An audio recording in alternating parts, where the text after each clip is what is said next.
Welcome everybody. Today we're going to talk about strong towns. We're doing a bit of a different video today because I'm actually live streaming this. So after this, which YouTube scheduled people will not see, I'll be entertaining questions about this or talking some other stuff, and then I'll be recording another video. Should be Fridays at 2 p.m. Pacific. I should be doing live streaming of upcoming topics, some research, and just what's going on. So today, strong towns. For a while now, I've been wanting to read about what makes a strong town infrastructure-wise, community-wise, and based on a recommendation from a YouTube channel, Not Just Bikes. I'll be linked below in the description, and I'll actually be playing a video from them in the middle of this at one point. But based on that, they said, hey, you should get strong towns. So I did. And the big goal of his book here is to just look at what makes a strong town from a fiscal, financial perspective. So before I get into that, a couple ways to support the channel. You can show up and you can go live with me on Fridays at 2 p.m. You can become a patron at patreon.com/CurtisMcHale, or you can take one of my Skillshare courses. There'll be a link below in the YouTube video to my Skillshare course on Zettelkasten, how to get started with that, which is really the system I use to make all these book notes, everything else. Or you can go to curtismchale.ca/Skillshare, and you can find my course on Zettelkasten. All right, let's buckle up and review strong towns. So strong towns, like I said, is about building good infrastructure for cities. And he opens up a lot of this by talking about cities of the past were built for thousands of years, kind of on trial and error. And what we had after the World War II was some European intellectuals said, hey, we should build towns this other way, which is what we have today in North America. And their entire culture rejected it.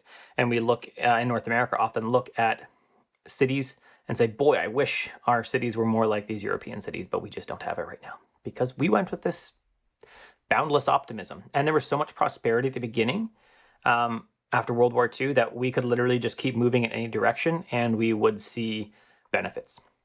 So that's what we have right now with our cities. We had so much abundance then that we could just do anything and we were good.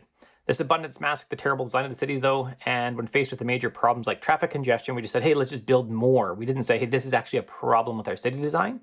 We're just going to build more, keep going, and then we'll be good. And we had more lanes, which don't actually decrease congestion at all. It just actually makes it more possible for people to go to cities to travel. People are more likely to travel then. Highways are terrible, actually. Yeah. The more you increase highway capacity, the more people drive. It doesn't actually solve anything long term. While I've highlighted highways so far, subdivisions are also a big Ponzi scheme, really. According to strong towns, I'm going to show you a video from Not Just Bikes in a second. That subdivision with large yards doesn't actually bring in the tax revenue to support itself. I won't show you this part in the video, but in the video they talked a little bit earlier in this about how cities get a lot of their funding for subdivisions from different levels of government that are not city, but then a city has to maintain it all the time. And that's why it's a Ponzi scheme, because the infrastructure gets paid off early by other people, and then the cities have to maintain it for the rest of their lives. So at 25 years, you have a whole subdivision that's going down, and what really keeps it up is another subdivision that doesn't need all this extra stuff yet, doesn't need all the extra maintenance, so it can continue to support that old subdivision that does need it. The subdivision doesn't actually pay for itself. And let's actually watch the video so you can see that. To explain this problem further, I'll use the example of a, quote, ideal development that is often used as an example by strong towns. Imagine a new suburban housing development on the edge of town. In this case, the developer completely pays for the street and turns it over to the city for maintenance. The residents move in and start paying tax revenue. This couldn't get any better for the suburban municipality. Free development, free road, bunch of new tax revenue. This is awesome. Now, the municipality in this case would put a little bit of money aside for the maintenance of that road. So what would this look like in an American suburb? Well, at first, streets don't need a lot of maintenance. They may require some minor repairs such as filling cracks, but in general, new streets are pretty cheap. So the suburban city's cash flow looks something like this. Everything looks pretty great until the end of the street's life cycle, because eventually all streets and roads need resurfacing. So suddenly, the graph goes like this. If the city were just this one street, it would already be bankrupt. But cities aren't just one street. They're made up of hundreds of streets and individual developments. So, assuming a new development every other year, a real growing city's cash flow would look something like this, with new developments covering the cost of past developments. As you can see, growth covers the problem, and the city is financially solvent again. Yay! This is great! Let's build more! Lots of asphalt and free parking for everyone! But when you get a couple of generations into the suburban experiment, the maintenance obligations of the past start to catch up with you. Suddenly, your suburb's finances start to look something like this. Because when you lose money on every development, you don't make it up in volume. So you can see there that cities are, or suburbs are a Ponzi scheme, that we're just not going to really pay it off long term at all. Yeah. He cites Detroit there as a big example of the current ones, one of the first cities built centered around cars, and how it just can't maintain its infrastructure. And now Detroit is used as like a bad example of a city. So I've also seen this. All right, just really reminded me of when I used to teach financial management courses. And I talked to people, and literally every single person would be like, hey, I am the exception to the rule. I do not spend 12 to 18% more because I use a credit card. And the truth is that you are, and everyone is not the exception. Even my friend who was a software developer, single guy, saved tens of thousands of dollars a year, did not spend a lot of money. But when I challenged him to not use his credit card for a month, he said, I will never use a credit card again because that was so terrible. I saved so much money. So every city will say they're the exception, but they're not. Not everyone can be the exception. Almost no one is, in fact. So then the question is, what is a good city design?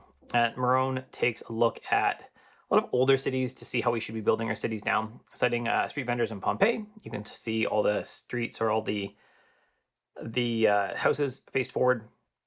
So there's only one kind of policing area. You could walk down the street and see all the entrances to the houses. They had a shop up front, a living space in the back, and then one parent could go out and watch the kids, or one parent could go to the fields, and then one parent could stay home and watch the kids, tend the shop. It also meant that all your neighbors faced the same way. Your neighbor could keep an eye on your stuff, you could keep an eye on your neighbor's stuff, and it was just a lot easier to maintain.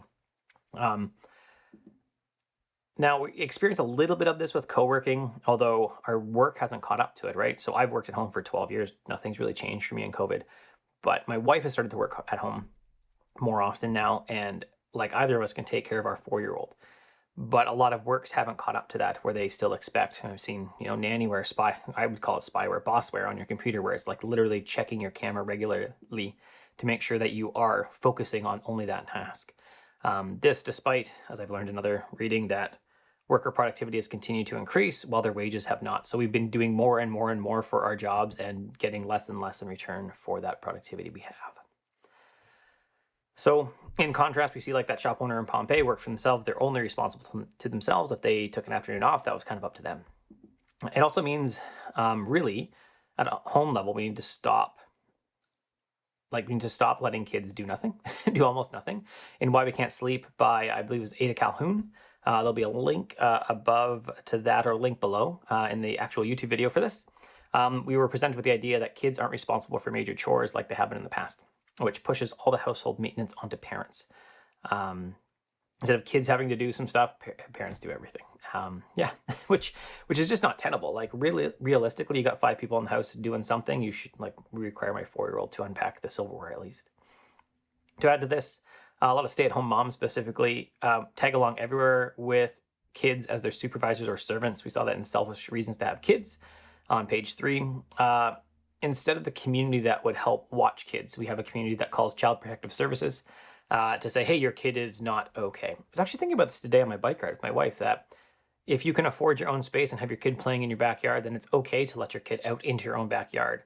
But if you have to use public infrastructure because you can't afford the space it requires to have your own private outdoor space, then you're more likely to get child services. And that's really an economic, that's not racism. I can't think of the right word though. Like, it's an economic thing. Like, we are limiting space and what freedom parents can have based on their economic ability to afford space. So if you have to use public infrastructure, public space like the park across the street, I gotta be a lot more concerned about what people will say about my kids. If I just letting them out, if I had like a big backyard the size of that, I wouldn't have to worry about it because it's my backyard, which sucks. It sucks. And it's like economic. Even in Ontario, they were just saying, I read a good article recently about all the things that are really allowed outside during their current lockdown are all things that rich people can do, like go golfing. And anything that people with less money can do is all restricted. So it's not fair. It's not fair. It's the rich people allowing advantage to themselves, really. Yeah. So how do we fix it is the big question. Now, Marohn has a bunch of suggestions around how to fix the state of cities in North America. Many of them are going to be totally unpopular. He would disparage. That's a good one. Jeff, thank you. It's in the comments if you're watching this video later. So he voted for abandoning a lot of the suburbs, really. And that would specifically be all these rich suburbs saying, hey, you got to take care of your own space. If you want your roads kept up, if you want all this stuff, you got to do it on your own. We're not doing it, because when you look at the tax infrastructure that comes in from a subdivision versus like the bad downtown area that's, kind of dilapidated, it brings in far, far more. One of the interesting things was like that, like those 5 downtown old buildings you think are disgusting, bring in like probably twice the income to the city as Walmart does, because Walmart's going to get all these tax breaks, and then when they're gone, they basically move on, and that building is almost useless for anything else in the city without it being torn down. So you'd abandon a lot of these old rich suburbs and say you got to do it yourself, and some of them would literally pay the money to do it, but some of them will just die because it's literally not worth it for the city to maintain them. But also, when you look at that, these richer suburbs have the people that are willing to bug politicians, to spend their money to bug politicians instead of taking responsibility for the infrastructure that they need. They'd rather bug politicians and abdicate their responsibility onto other people. You can watch another video, which will be linked in the YouTube video later. I can even share this into chat right now if you guys want to watch it on your own time or save it. That talks more about this again, just a different, not just bikes video. I'll add that to chat for those that are live. It looks at 2 blocks in the city and the revenue they generate, where one's like a Taco Bell, I think, and one is like an old, not so great downtown. And basically it generates like 4 or 5 times, if I remember correctly, the revenue that nice new Taco Bell or restaurant does. So instead of looking at total taxes that a business pays, we should really be looking at taxes per acreage, he says. So how much tax revenue do you bring per acre of land you occupy? And that's going to severely advantage most of those old downtown buildings, most of those high density buildings. He also talked about loosening up zoning codes so that you can put a business up in your garage if you want to. You can split a house from a single family dwelling into multifamily housing without having to go through all this stuff. Because again, right now we see a lot of basically rich white people being able to say, I don't like that, and they have the time to bug everyone and make it shut down. So like 3 people can stop something that's really beneficial for like thousands in a city, which is dumb. And we need to stop pushing for new stuff only and praise those that do maintenance. It's another big thing, right? You see all these stories about, oh, this new building is so good, but we don't ever see like, oh, this guy keeps cleaning all the walls really well. So we need to prioritize maintenance and turn it into something that's really cool. So, should you read Strong Towns by Charles Marohn? Absolutely. I think it was a great book on city infrastructure. I'm looking forward to reading some other ones I have that are more into cycling infrastructure. This is more from the fundamental city design level. And that makes sense. He's an architect. I think it's an architect. So he goes in or architect and engineering firm. He goes in and like helps cities design themselves. So that's where that came from. It's really good. I also recommend their site as well. Very, very good site. That's it. If you like the video, you can give me a thumbs up below. For those that are watching on YouTube later, for those live people, you can just hang on and we'll entertain some questions in a second if you want to. You can head over to Patreon, become a patron at patreon.com/CurtisMcHale, or you can take my Skillshare course, which will be linked below later in the YouTube video, or you can go to curtismchale.ca/Skillshare and look up my Zettelkasten course, is probably the one you're most interested in. That's it. Thanks.